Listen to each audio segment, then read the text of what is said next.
Today, 45 million Americans collectively owe $1.7 trillion in student loans.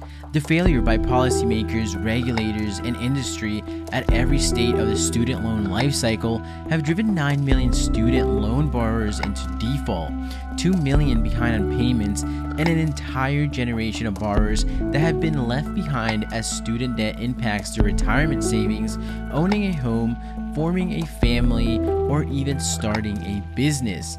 However, according to research, Black and Latino students with individual student loans are disproportionately bearing the burden of the student debt issue. What is going on, everyone? This is the Leo podcast, where we talk about various educational topics, especially those impacting the Latin American community. For today's episode, we'll be talking about a report by the Student Borrower Protection Center, a consumer advocacy group which analyzed previous borrower data prepared by regional Federal Reserve banks and the city governments of New York City, Washington, D.C., Philadelphia, and San Francisco, and concluded that one thing all these cities had in common was that students in majority Black and Latino neighborhoods rely more on student loans and also take on more debt. I'm your host, Kevin Munoz. This is today's free episode. If you want early access to episodes and bonus episodes, you can find that right now on our patreon.com/LatinoAmericaneo. And if not, then enjoy this one.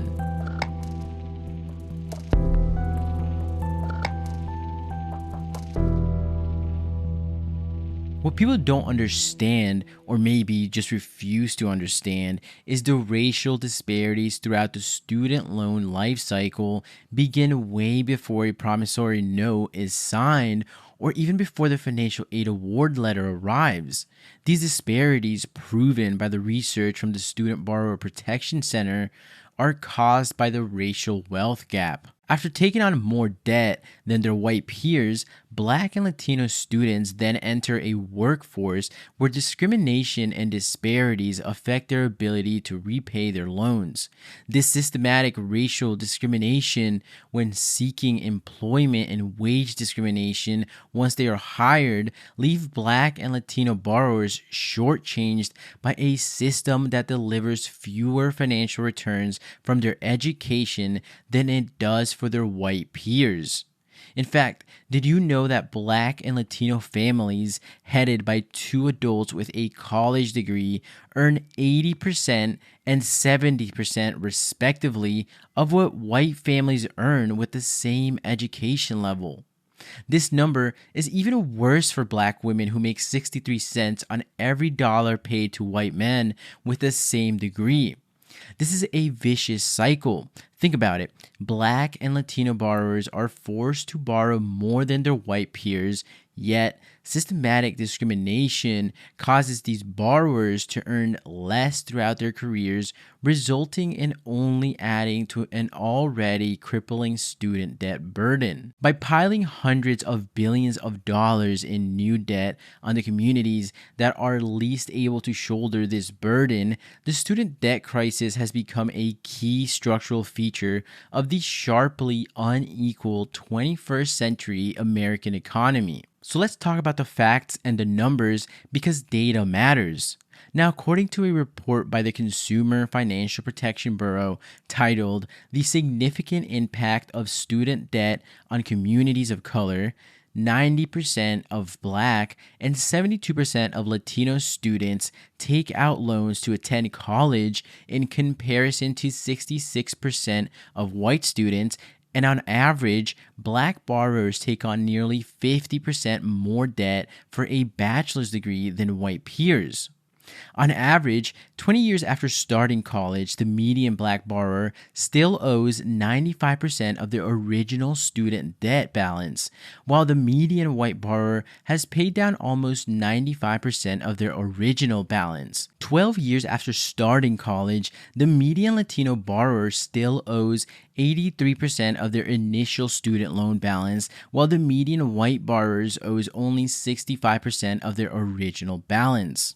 However, research additionally notes that even when accounting for differences in degree attainment, college GPA, and post college income and employment, the black and white student loan default gap is still 11%. During the past 3 years, four major U.S. cities partnered with their respective regional Federal Reserve banks to analyze the impact of student loan debt within specific neighborhoods across their municipalities.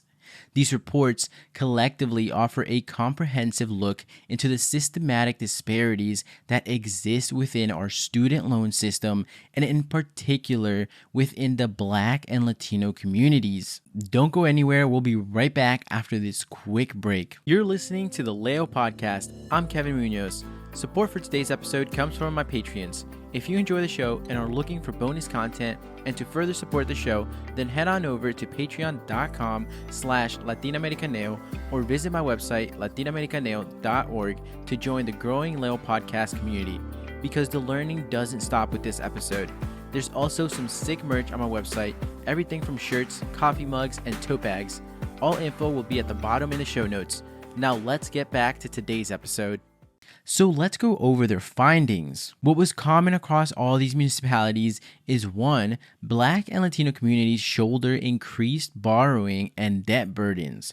2. Borrowers from these communities struggle to make student loan payments at disproportionately high rates. And 3. As the share of Black and Latino populations increases in a given community, so does the legacy of continued segregation and student loan defaults. Black and Latino borrowers take on more debt to finance higher education.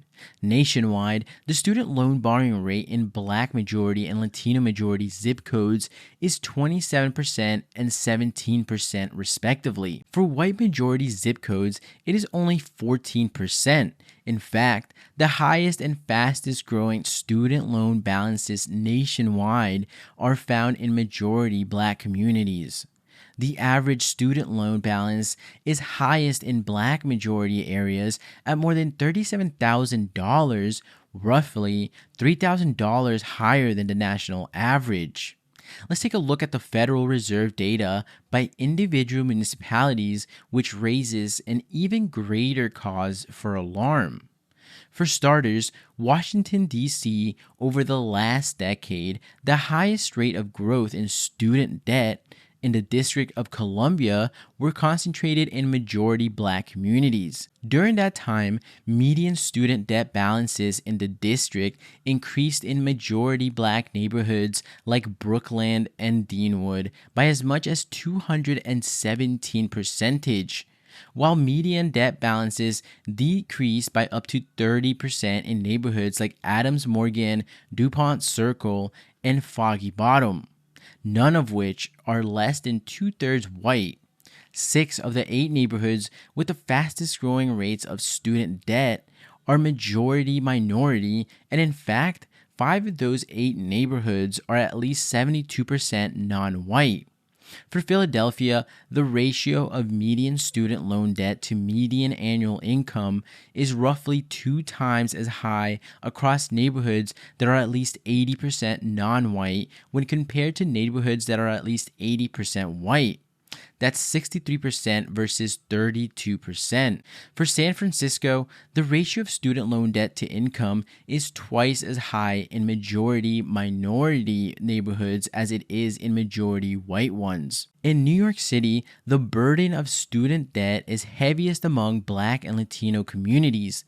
Among the 12 New York City neighborhoods with the most student loan borrowers, 10 are at least 63% non-white, and 8 have populations that are at least 75% non-white. So simply put, student loans impose the heaviest weight on borrowers in predominantly Black and Latino neighborhoods, all while borrowers in those neighborhoods are most likely to take on student loans. The outcome from all these cities are as follows. A borrower in a majority minority neighborhood is 2.6 times more likely to fall behind. A borrower in a 75% minority neighborhood is 4.2 times more likely to fall behind. and a borrower in a 90% minority neighborhood is 5 times more likely to fall behind. And so, as the report concludes, from coast to coast, cities have exposed how America's $1.7 trillion experiment in debt-fueled higher education has failed. Where higher education once stood as a promised gateway to the middle class, the reality is much bleaker. The disparities in the student loan market rival outcomes born of the most predatory redlining tactics perpetrated by unscrupulous lenders. This cost is uniquely borne by borrowers of color, particularly Black and Latino borrowers, all incurred simply because they chose to pursue the American dream. And in communities where borrowers disproportionately fall behind on their student loans, entire neighborhoods are left to deal with the macroeconomic fallout of a diminished ability to access housing, credit, and even employment, all exacerbated by student loan debt. These issues only compound the long-standing effects of discriminatory economic policy and predatory inclusion that many of these communities confront daily. Taken together, the cumulative effect of the crushing cycle of student loan debt in communities of color reinforces systematic racial inequalities. For too long, the perpetuation of these unconscionable racial disparities has persisted under the ill-conceived and dangerously naive notion that student debt is good debt. It is time to break this cycle for the millions of borrowers disproportionately struggling with this debt now, and also for those that are poised to see their communities buried under it if the status quo remains. America's student debt crisis is a civil right crisis. That's all for today on the Leo Podcast. I'm Kevin Munoz, and as always, feel free to send me a message with your thoughts or with any interesting topic that you'd like to see covered. And for those of you on Patreon, I will see you there. Otherwise, I'll see you all in next week's episode. Thank you for listening to today's episode. If you enjoyed it, please share it with a family or a friend and rate it 5 stars on Apple Podcasts and Spotify.